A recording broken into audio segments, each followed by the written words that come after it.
What is going on, 49er faithful? Welcome back to another 49er Media live stream. I hope everybody's doing well. Hope everybody has having a good year so far. Today, we're going to be talking about the San Francisco 49ers recapping their season, some injury news, player news, some things I definitely want to bring up regarding some of the what the players said, like a Chris McCaffrey, Brock Purdy, Fred Warner. There's quite a bit actually to talk about here, and it is officially the first day of the off season here. So we do have, um, some things we can talk about real quick. Though, make sure to smash that like button, hit that subscribe button.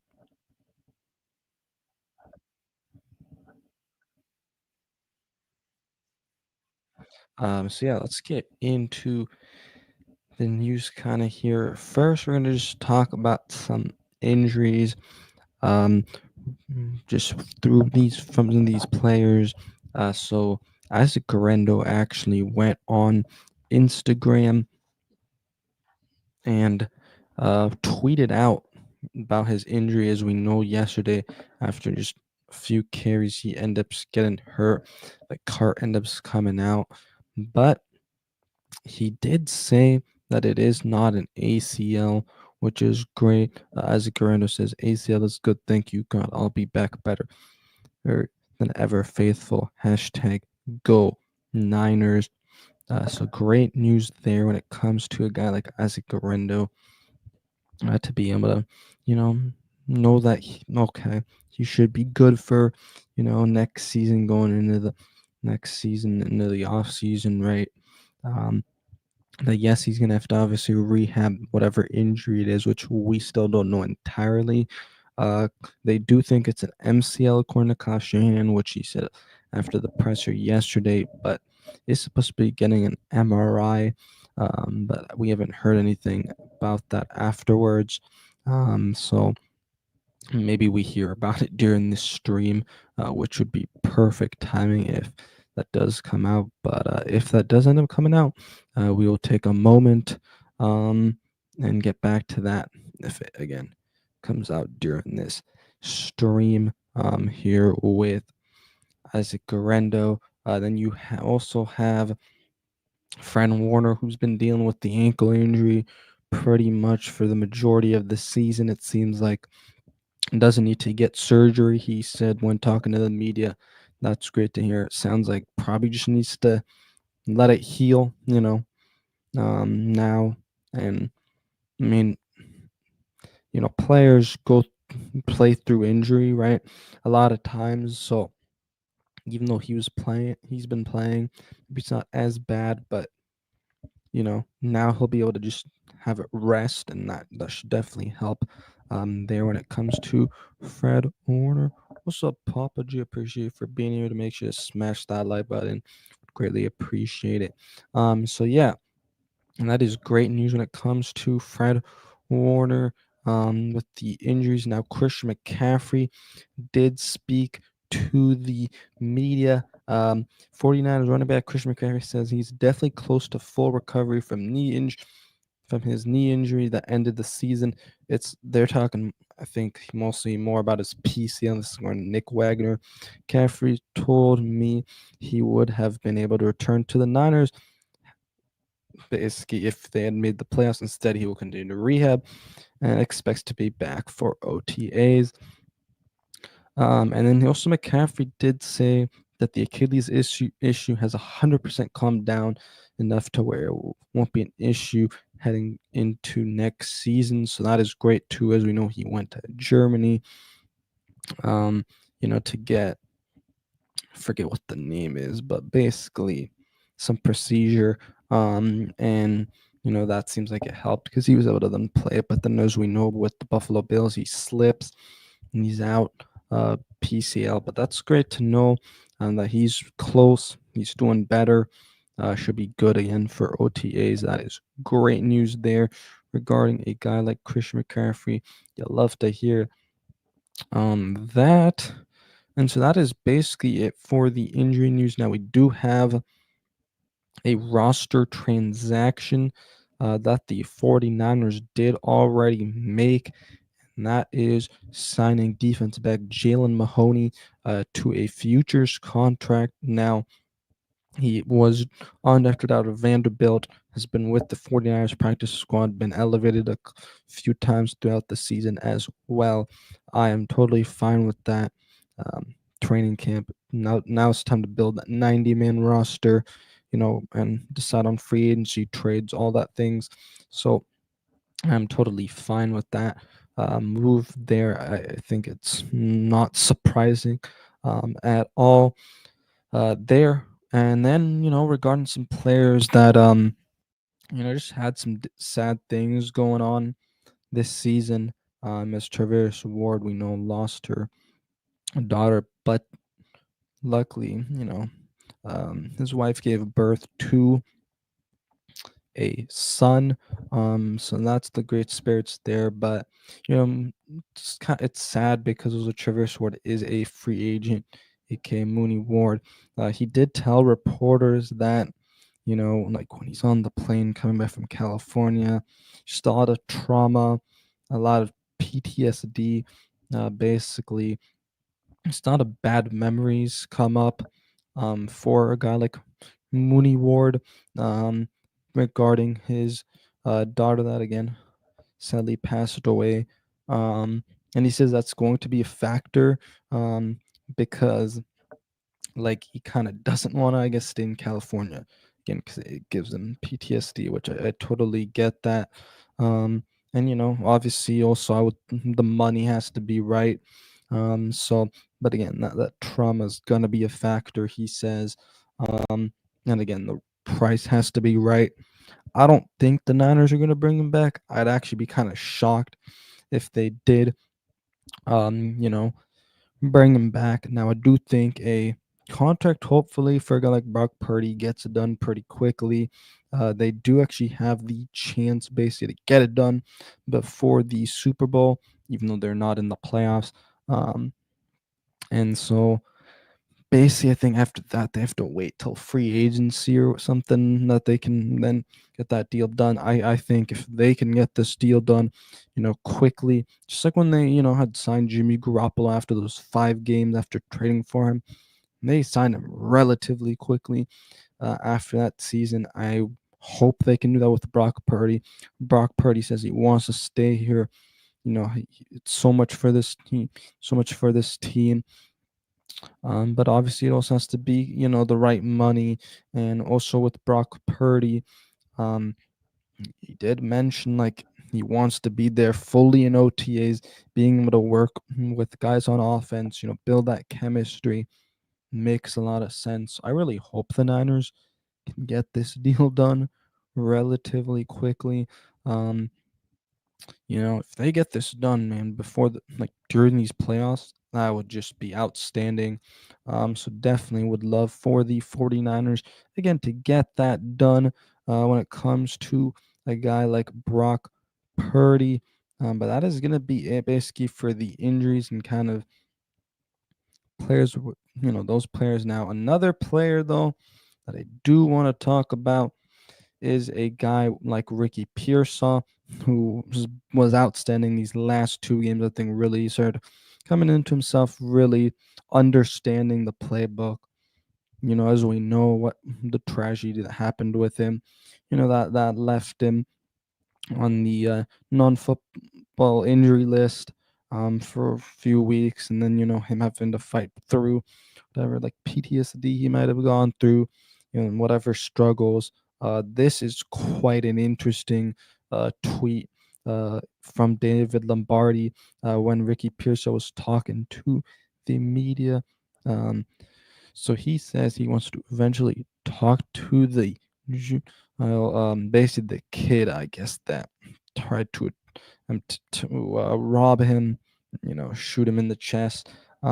He says, for me, just being able to forgive him. At the end of the day, I have to be able to forgive him to have that weight off my chest. At some point, I do want to talk to the kid and make sure that if I can create an impact on him in any way, that would be really big. I think I'd be definitely open to doing that.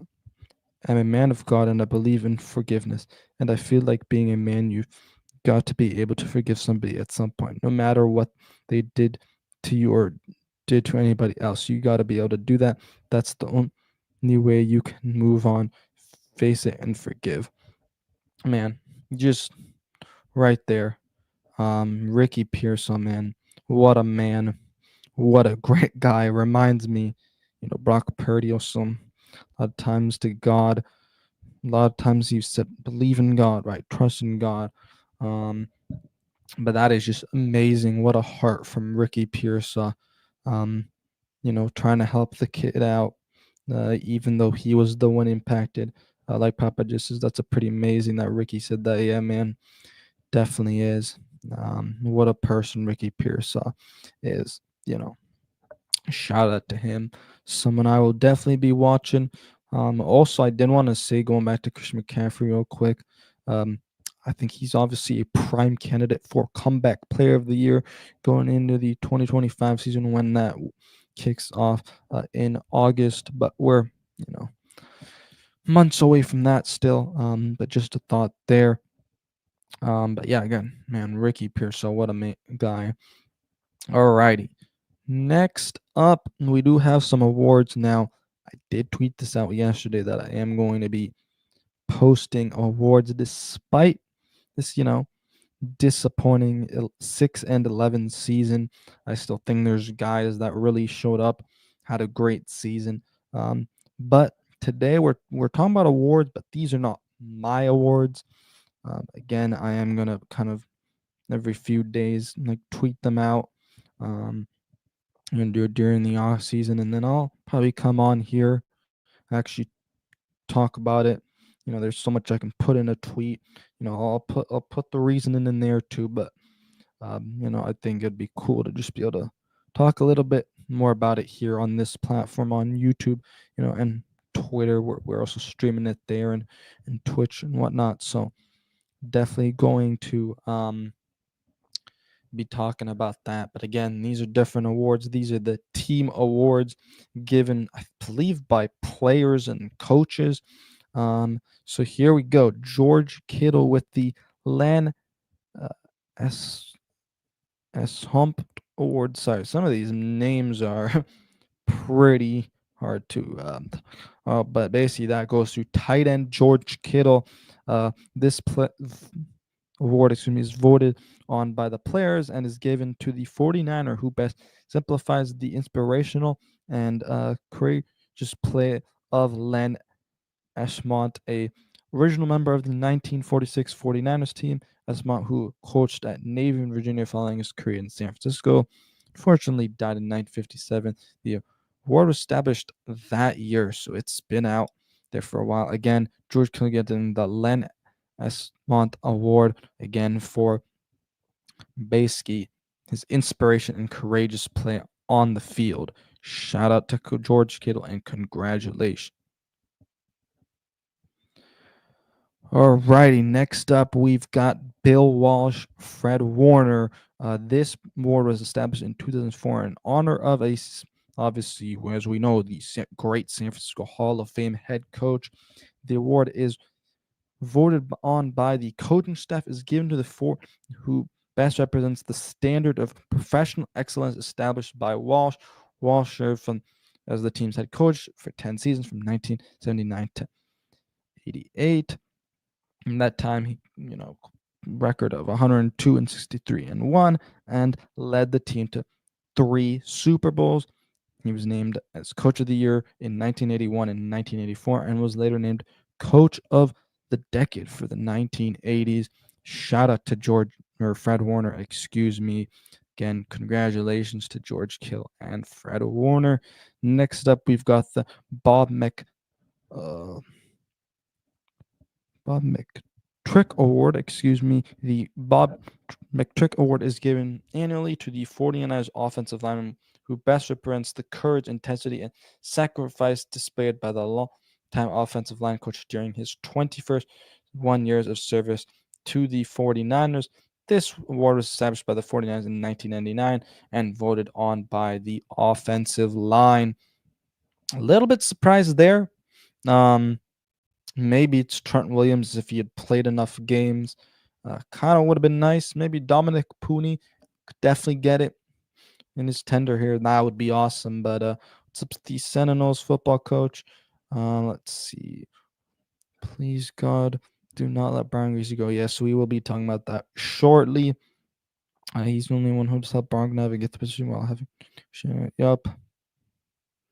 But yeah, we will talk about that. Yeah, no, I get it. He wants to meet the shooter and see if there was picked. Yeah, that's me. That is awesome. Yeah. But there we go with those awards. We got Fred Warner, I guess, getting another.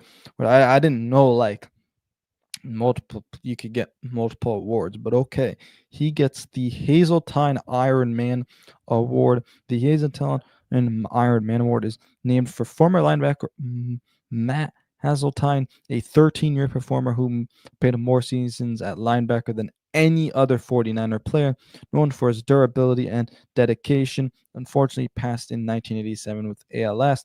Bill Walsh established the award in his honor that year. The award is given annually to the most courageous and inspirational defense players voted on by the defensive coaches. Again, congratulations to Fred Warner. By the way, I am reading this um, from the 49ers website. I will put that in the chat real quick. For anybody who may want to take a look at it. If you're watching on Twitter, go ahead and head to my YouTube at 49er Media. Again, the link's there in the chat because I cannot comment to Twitter or see your guys' comments either. So if you are trying to comment, please head to the YouTube and Twitch. Would greatly appreciate it. Alrighty, so there we go. Fred Warner with the Hazeltine Man of the Year Award, Ironman Award. Next up, the Thomas Harrison Award is given to rookie safety Malik Mustafa. This award was established in 2005 by 49ers. There's Denise and John York, and is presented to a rookie or a first-year player who best represents the dream of Thomas Heron, the recipient, has taken advantage of every opportunity turned into a positive situation, made their dream turn into a reality. The award is voted on by the coaches. I honestly would have given this to Renardo Green, but I think Malik Mustafa is next up. Again, coaches. I'm not going to be surprised there too much, but congratulations to Malik Mustafa. I believe it's Malik, not Malik, actually. Malik Mustafa. Then the Blood Courage Award goes to no other than the Ed Block Courage Award, award goes to wide receiver Ricky Pearsall. This award is named after Ed Block, the former head athletic trainer of the Baltimore Colts of 23 years. Block was a pioneer in his professional and a humanitarian who most passionate was helping children of abuse. The award is presented to his name each year to a player that exemplifies the commitment to sportsmanship and courage. Let's see. I want to see if it says anything about like why.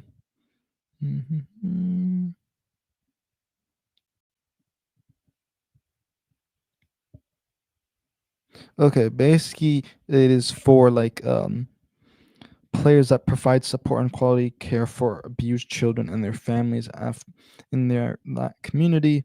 Again, congratulations to Ricky Pearsall on that award. And then we have quite a bit of awards actually. Next up, the Perry Unity Award is going to Curtis Robinson, linebacker.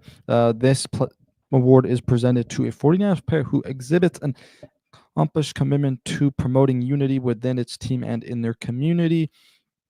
This makes a lot of sense. He is, I believe, the Walter Payton Man of the Year nominee for the San Francisco 49ers. I know I've seen some posting stuff about it on Instagram and Twitter from the 49ers Instagram. So congratulations to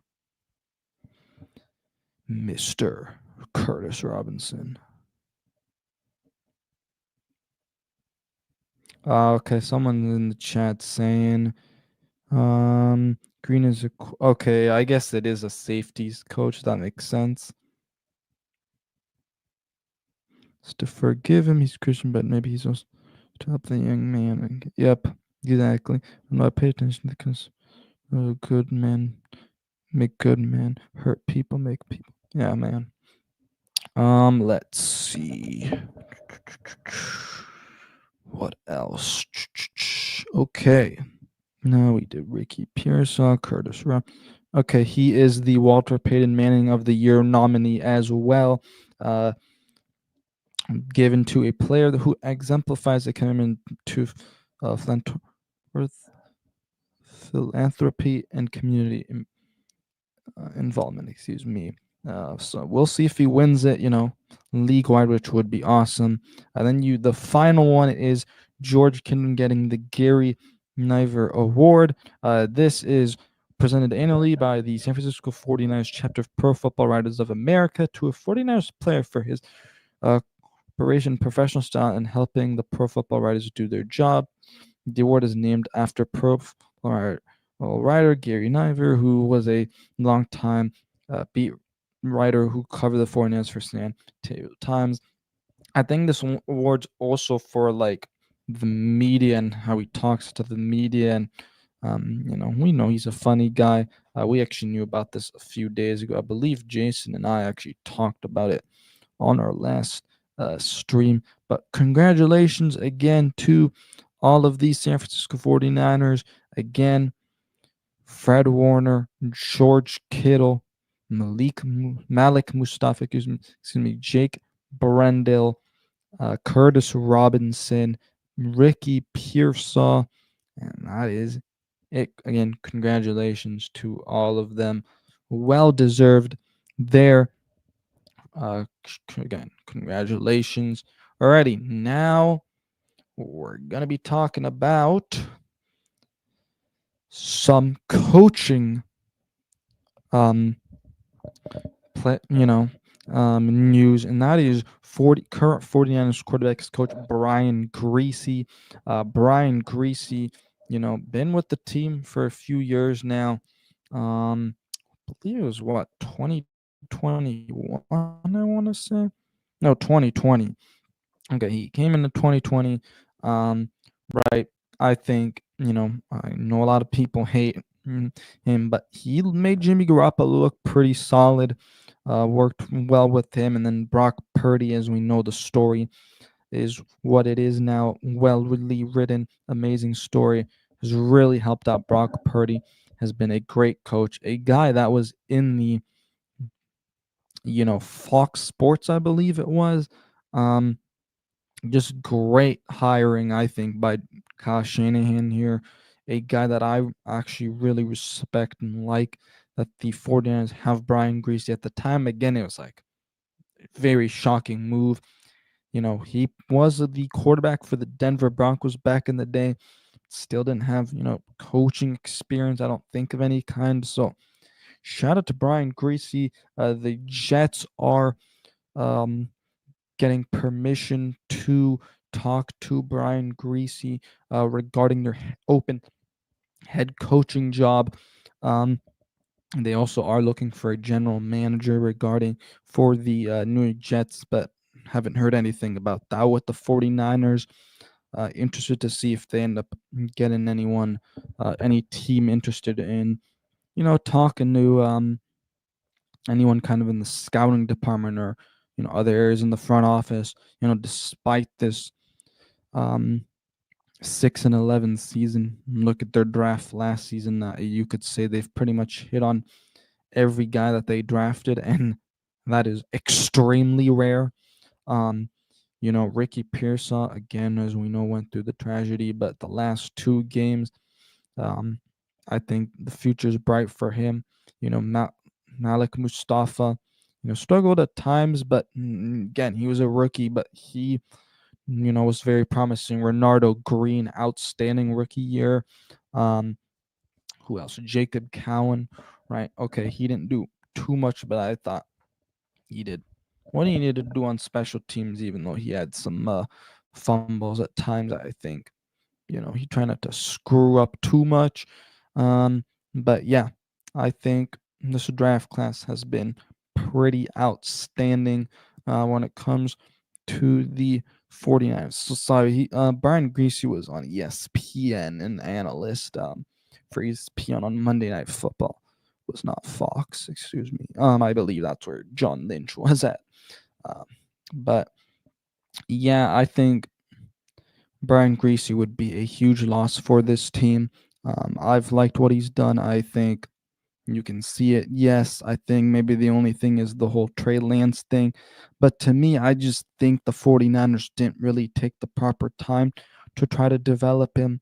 You knew coming out and you selected him that he's raw, barely had any college career, played at North Dakota State, a small school, not the best, teams that they're going up against. You knew all that, and I guess it's kind of the only thing which, again, I'm going to put that on caution and Brian Greasy somewhat, but I just think both the coaching staff just didn't really take the time to develop him when they were in this window of we need to win now.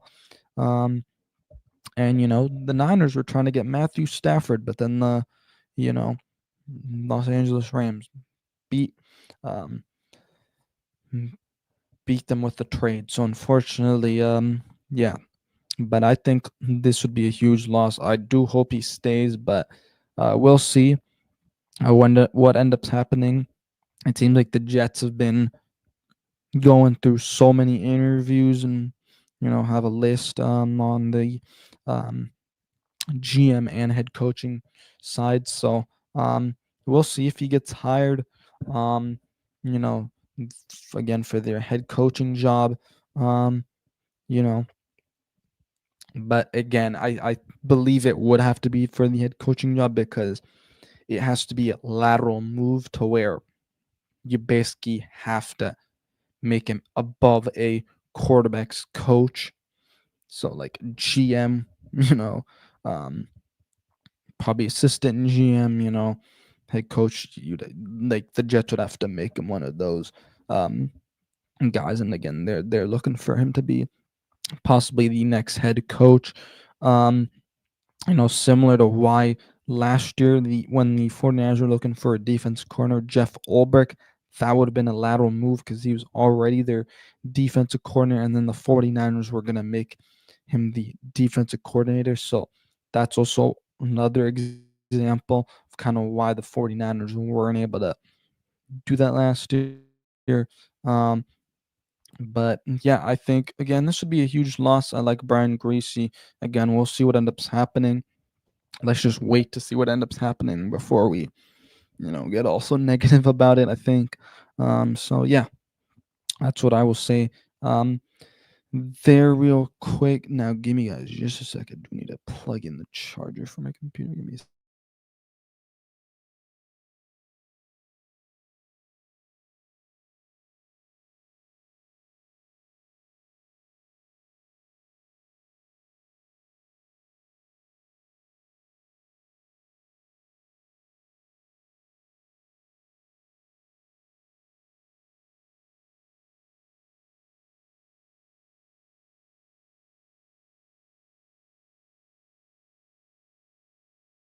All right, guys, back. We're sorry about that. Just needed to plug in my charger real quick.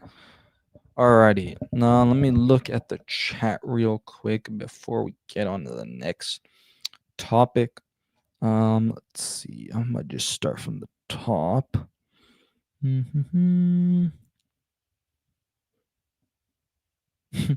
Crazy Juice says, if the Jets want a head coach that badly, we'll give them Brian, or we'll give them Nick Sorensen. Sorry. Hey man, I don't think that's gonna happen. But we'll see. Let's see, anything else that I kind of missed here? Um, okay, we all know that we need what we need in the draft, but will Kyle and John most likely? What will Kyle and John Lynch most likely do? Defensive end first. Yeah, I think defensive end or even defensive tackle. We know that they need offensive line too. Obviously, tackle could use a guard it with Aaron Banks being a free agent, but they may just go with a guy like Spencer Burford or even like re-sign Ben Barch. Um, or maybe they're bringing in a guy later or whatever, but in the draft. But yeah, man, I think defensive line and offensive line, especially those tackle positions, even center, get rid of Jake Brendel, please. Bye-bye, Jake. Please and get rid of him. But I think clearly the trenches are an area that the 49ers need to be at the top of their list. Now, we'll get into more of the offseason needs and, trade targets and stuff in another video or live stream later on this season. Let's see. Papa J says Sentinel for real. Defensive tackle. Papa J says yep. Let's see. We're missing some Inavity music. Yeah, that's for sure there. But yeah, definitely going to be interesting there. So now let's talk about the season, and then I want to talk about some possible changes. Kind of mentioned it a little bit just a few minutes ago, but we'll get more into it in just a sec.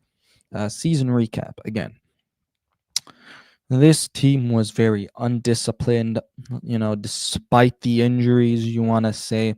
I think this team clearly should have been better, even with these injuries. Yes, I know you lost Christian McCaffrey. Talanoa Hufanga wasn't playing the whole season because he had an arm injury. To me, it was just undisciplined football. And what even stunk even more was it was on all three sides of the football: special teams, offense, and defense. Let's start with the special teams here first. Just atrocious, right? Let's start with the kicking game first. Jake Moody, right, deals with an ankle sprain, right? He misses a few weeks, right? So they end up bringing in a guy like Matthew, right? Then he gets hurt, so then they have to bring in like Anders Carlson or whatever. I don't entirely remember the order. But anyways, yeah, they having to go through three quick kickers in the season. After Jake Moody was trying to help make a tackle, which you needed to have him make that tackle. Otherwise, the special teams is even worse. But to me, yeah, he just ever since that ankle sprain was atrocious. Couldn't even make like 40 to like 49-yard field goals and extra points at times too. um you clearly saw the drop off, especially after the injury. um I don't know if it's because he's still battling with the injury and it's like, okay, if he is, why are you even putting him out there?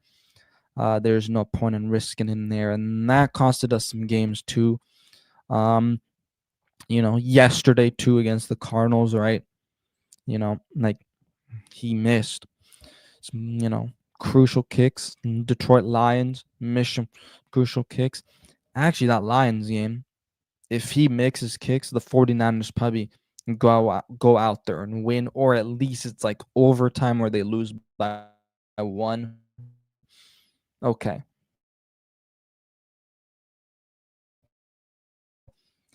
He looked this season, man. And the way he talked to the media and he's like, yeah, basically, he's saying I've like mentally I'm not doing great. When it comes to kicking, and that's his job is kicking the football, kicking field goal, kicking just game, non-existent, really not doing, but still having some, fumbling problems there. That's for sure there.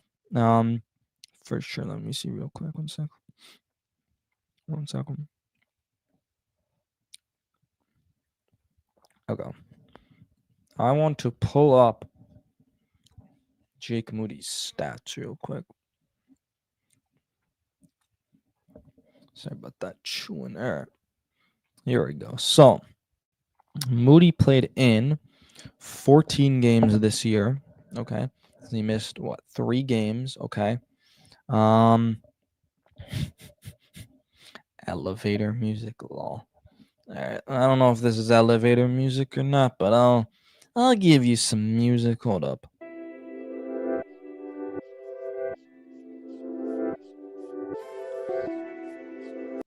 There you go. But yeah, I think honestly, like, it was just bad, right? Okay, so looking at his field goals, or his kicks and stuff, 24 of 34. That is 70.6%. Didn't attempt any kicks from about less than 19 yards. 20 to 29, he was 9 for 9. 30 for 39, he was 5 for 5. Okay. 40 to 49, 6 for 11.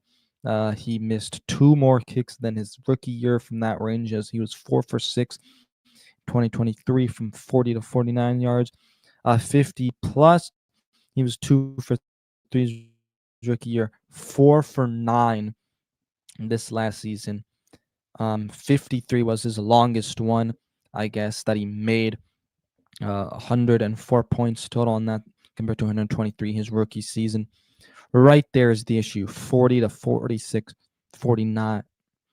Missing basically 40 and onwards, let's say, right? 6 for 11, again, 40 to 49, and then 4 for 9 from 50 plus. I mean, at least you'd want to be like 9 for 11 from 40 to 49, and like 6 or even 7 from 50 plus, because in college he made those. The only bad weather game that he actually played in, because I don't think he would have played in that Green Bay game, but at least the Buffalo game, that's literally the only bad weather, and he went to Michigan. I think yeah. Got you, Papa J. Okay. Gotcha. Um, but definitely not elevator. I was talking about putting on some elevator. Gotcha. All right, man. But yeah, that is it for Jake Moody there. Rest of special teams, just the unit, man. I mean, giving up touchdowns on the year, that affecting games, like giving up one in that Seattle game, I believe it was, and then it just all of a sudden give up the momentum. To the Seattle Seahawks. It was just atrocious there, that's for sure. But definitely terrible there when it comes to the San Francisco Giants, for sure. Again, covered. They're ranked 32nd in special teams. Brian Schneider needs to go ASAP. And I think another thing is, so John Lynch and Kyle Shanahan, right? They have their press conference usually at the end of the year, few days after the season ends, but apparently they're holding off a little bit on it because it sounds like they're going to be making some decisions, talking to some of their coaches, and letting go of some of them. And I think, we would definitely need to have, Brian Schneider on that list, no doubt, 100%. I'm not buying that. It was the holders. I don't know, man. I think the holdings been fine. Honestly, I don't think that's been the issue. That is a good point, though. Talking about that is the thing is, I never really saw any issues with holding the football and then letting Jake Moody kick it. And that never seemed like to be an issue. But again, a return game also just not great. Some muffed punts. Jacob Cowan. We all know I'm a big Jacob Cowan fan, but I will be real here. Struggled a little bit, but after that he's bounced back. Again, also just yardage wise, mostly was playing it safe. Fair catches or just finding a hole for a bit, and then that's kind of it. And then you'd also have some penalties. Like yesterday, I even tweeted, I was like, does no one like blocking for Jacob Cowan? because then they gave him a screen pass, and then I think it was Dominic Pooney or something, illegal man downfield. I was like, does nobody like blocking for freaking Jacob Cowing? Like, come on now. So yeah, there we go. Defensive side of the ball now. The Niners just atrocious. If you look at expected points, average. Thank you for Akash Anvarathon for posting this on Twitter. So he had it from 2018 onwards. They ranked 26th defensively EPA per play in 2018, and that is the same as this year in 2024. This is the worst defensive season since the 49ers drafted Nick Bosa. Not all of Sorensen's fault, but also the talent on defense, regressed. Just a bad defensive year, I think. But you do also have to give some blame to Nick Sorensen and also obviously the players, because the run defense looked good for week 1 against the Jets. And I said right after that game, let's see if it actually can be consistent. And as you know, it was not consistent. They could not stop the run, missed tackles. You saw, Dortch yesterday. I get he has the speed, but he's just tearing it up, undisciplined, missing tackles on the screenplay, and just missed tackles after missed tackles this season. And then you also had some blown coverages, right? Week 2 against the Minnesota Vikings, you let up a huge touchdown to Justin Jefferson when they're all the way near the other side of the end zone on your side of the field. Just atrocious. You had a couple of those. The Dallas Cowboys game, yes, they ended up winning that game, but you had CeeDee Lamb wide open twice, and he had, I believe, 2 touchdowns. It's just, at times, yes, again, you can't blame everything on Nick Sorensen because you do have to have these players execute, so you do have to put some blame, on the players, obviously, too, but it was just, at times, man, just undisciplined. Some offside penalties, which I don't think it was as bad, on the defensive side as once we get to the offensive side. But then you also had defensively, they had 2 turnovers, forced turnovers after, what was it, the week 9 bye. That is just atrocious, and I think that is a big reason why EPA expected points per play is saying 26th, is also because of the turnovers. And if you look, like I mentioned, 2018, that was another year where the turnovers were not great. I believe the Niners had like 22 last year, and I've been like 17. I don't exactly remember the turnovers this year, but definitely lower than last year with a guy like Steve Wilks. Could it be he's a scapegoat? Maybe. Yeah, fair enough, Papa J. When it comes to special teams, players haven't been blocking since preseason. I agree. These players play with no discipline whatsoever. Yeah. So there it is for defensive side too. We'll see what ends up happening, but make sure you guys turn those noties on, subscribe. We will be breaking news here for any offseason news that comes through, and I expect that to take place. Now, if you guys are wondering, maybe you don't care that much, and I get it, but just haven't been making thumbnails because my computer that I usually use, the screen broke, so I've been getting that fixed still. So once that gets fixed, basically, I'll be making thumbnails more. Just wanted to throw that out there real quick. Offensively, going back to being undisciplined, having no discipline. The offensive line at times holding illegal man downfield. Honestly, for most of the season, I think it wasn't awful, right? Like the offense, the area, that is the reason why the offense was so down ranked wise, because that they're just offensively in the red zone. But I get it, you didn't have Christian McCaffrey, but You see so many of these teams like Detroit, Green Bay, having success in the red zone with these running backs, and somehow you're not able to run the football well in the red zone, passing wise too. I think also Kyle Shanahan obviously has to take some of the blame too. I think play calling was uncreative this season by Kyle Shanahan. Uh, he thought he still was in the mind where, oh, teams aren't going to know what I'm doing.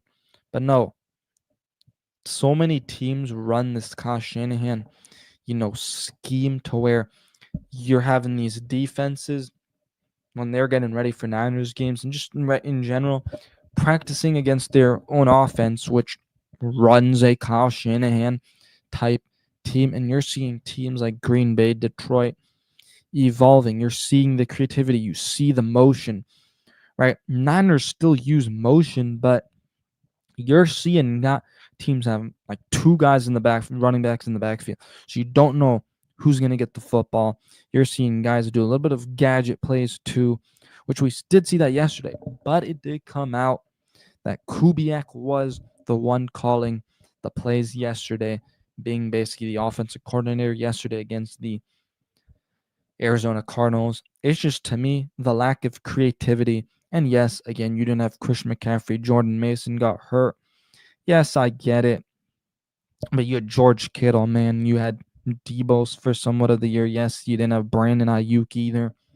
I just think this offense should not be as atrocious.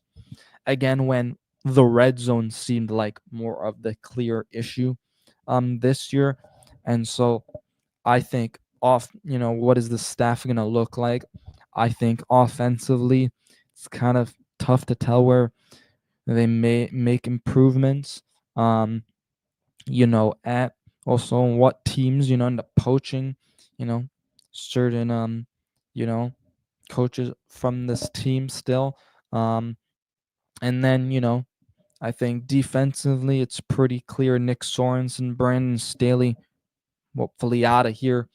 Um, but we're gonna have to see. Like, I think that is where they definitely need to keep their eye on is, when it comes to coaching stuff, I'm saying is defensively. Would love some new offensive, philosophy or just another guy out there, kind of like a Mike McDaniel who is helping out Kyle Shanahan with the game plan, play calling me like, no, we should be doing this. Have a guy that kind of checks in. Um, yeah, and I guess that is very true. Now Faithful says, down to the fourth, fifth running back, um, you know, and wide receivers somewhat, weak old line. Um, yeah, no, and you're right. This playbook is not easy. I get it. Players say it too. I totally get it. I don't know what it is. Um, for what like the reason is. I think that goes back to coaching too, and that's where the issue with Kyle Shanahan is not preparing rookies well enough, not preparing other, even the guys that are going to be depth pieces well enough. I think they need to improve their depth too, but it starts in the trenches. Offensive line, defensive line is a key need clearly for the 49ers this year. They need to get younger, more athletic there, add some speed there too. Um, and so we'll see. We'll see what ends up happening this offseason when it comes to the offensive line, defensive line, the trenches, right? Definitely going to be interesting to see there. But yeah, I mean, we'll see. Again, I'm interested to see what decisions they make in the next few days. About this coaching staff. What does Kyle Shanahan end up doing? Here on the coaching staff again on all three sides of the ball. I think it's clear as day and night to get rid of Brian Schneider, Nick Sorensen. Even after 1 year, I think Sorensen needs to go. I think there's some solid options there.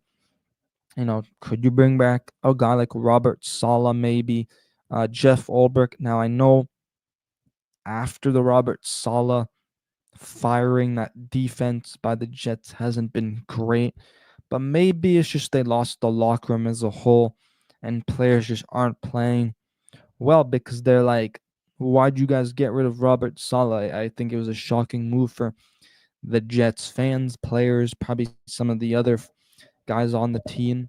And so I would give him a chance, um, as a possible defensive coordinator.